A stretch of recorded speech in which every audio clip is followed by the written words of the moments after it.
అటువంటి భవిష్యత్తు నగరానికి సంబంధించినటువంటి కార్యాలయానికి ఈరోజు భూమి పూజ చేసే కార్యక్రమం చేసి నిజంగా రెండు అంశాలను ఈరోజు స్పష్టంగా ఈ రాష్ట్రానికి దేశానికి కూడా చూపిస్తా ఉన్నారు.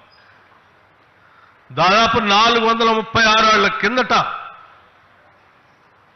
కుతుబ్ షాహీల పాలనా కాలంలో మీర్ మొహిన్ హజరత్ అనే ఇరాన్ ఆర్కిటెక్ట్ హైదరాబాద్ నగరానికి ఒక అందమైన నగరంగా ఆ రోజు ఆర్కిటెక్ట్గా ఉండి పునాదులు వేశారు. నాటి రాజ్య అవసరాలను దృష్టిలో పెట్టుకొని మూసీ నది దక్షిణ భాగం అనువైనదని తొలి నగర నిర్మాణానికి 436 ఏళ్ల కింద ప్రారంభం చేశారు.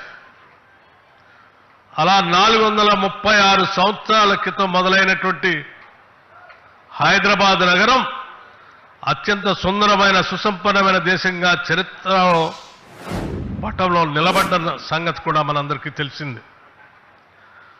ఆ నగర నిర్మాణ సమయంలో కులీ కుతుబ్ షా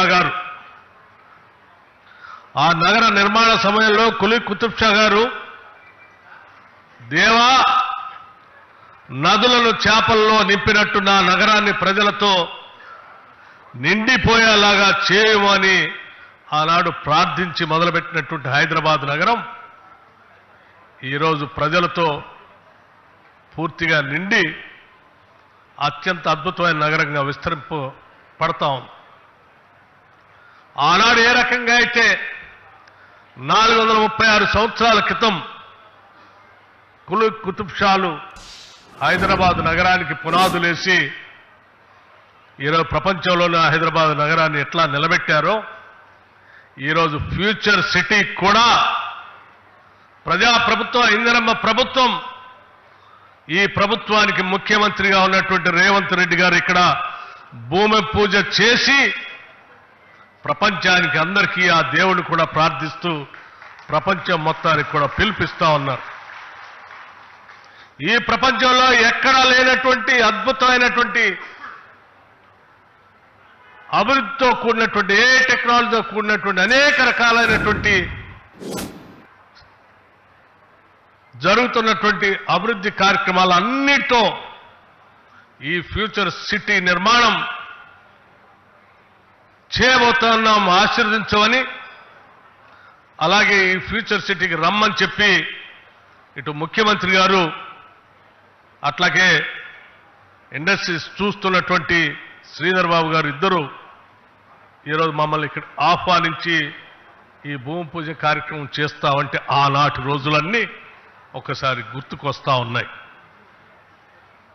భవిష్యత్తులో ఈ ఫ్యూచర్ సిటీ ఈ దేశానికే కాదు ప్రపంచానికి కూడా తలమానికంగా కాబోతా ఉంది. ఎవరు ఊహించిన విధంగా ఈ పరిసర ప్రాంతాల్లో ఈ ప్రాంత ప్రజలందరికీ అందుబాటులోకి వచ్చి అద్భుతమైనటువంటి వైద్యశాలలు రాబోతా ఉన్నాయి. ఈ పరిసర ప్రాంతాల్లో ఉన్నటువంటి ప్రజలందరికీ అందుబాటులోకి అత్యంత ఆధునికమైనటువంటి విద్యా సంస్థలు రాబోతా ఉన్నాయి. ఈ పరిసర ప్రాంతాల్లో నివాసం ఉంటున్నటువంటి ప్రజలందరికీ ఉద్యోగ అవకాశాలు దొరికే అనేక రకాలైనటువంటి వివిధ రంగాలకు సంబంధించిన పరిశ్రమలు రాబోతా ఉన్నాయి. ఈ దేశంలో కాదు వివిధ దేశాల్లో వృత్తి కోసం అక్కడక్కడికి వెళ్ళినటువంటి వాళ్ళు తిరిగి వచ్చి ఎక్కడ స్థిర నివాసం ఏర్పాటు చేసుకోవాలంటే అన్ని రకాల హంగులతో చివరికి లా అండ్ ఆర్డర్తో సహా సురక్షితమైన నగరంగా ఉండేటువంటి ఫ్యూచర్ సిటీగా ఇది రూపాంతరం చెందబోతోంది. అటువంటి నగరానికి ఈరోజు భూమి పూజ చేసుకునే కార్యక్రమంలో పాలు పంచుకోవటం మా అదృష్టంగా నేను భావిస్తా ఉన్నాను. ఈ ప్రాంత ప్రజలందరికీ కూడా ఒకటే పిలిపిస్తా ఉన్నాం. ఏ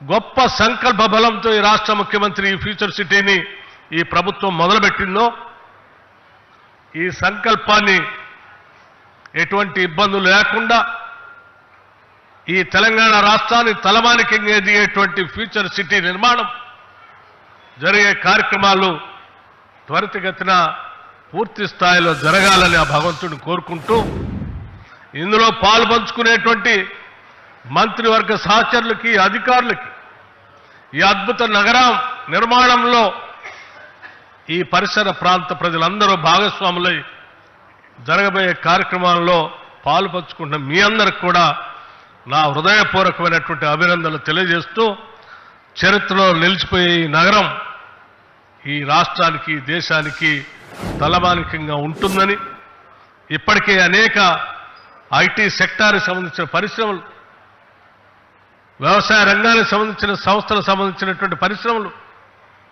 అట్లాగే ఫార్మాకు సంబంధించిన పరిశ్రమలు,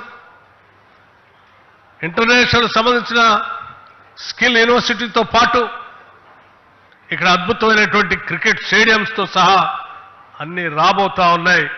భవిష్యత్తు అంతా ఇక్కడే ఉంది. ఇటువంటి భవిష్యత్తులో మీరు మనందరం పాలు పంచుకునే అవకాశం కలిగినందుకు మరొకసారి నా హృదయపూర్వకమైనటువంటి ధన్యవాదాలు తెలియజేస్తూ ముగిస్తా ఉన్నాను. ఆనరబుల్ డిప్యూటీ సీఎం గారికి ధన్యవాదాలు, నమస్సులు తెలియజేస్తూ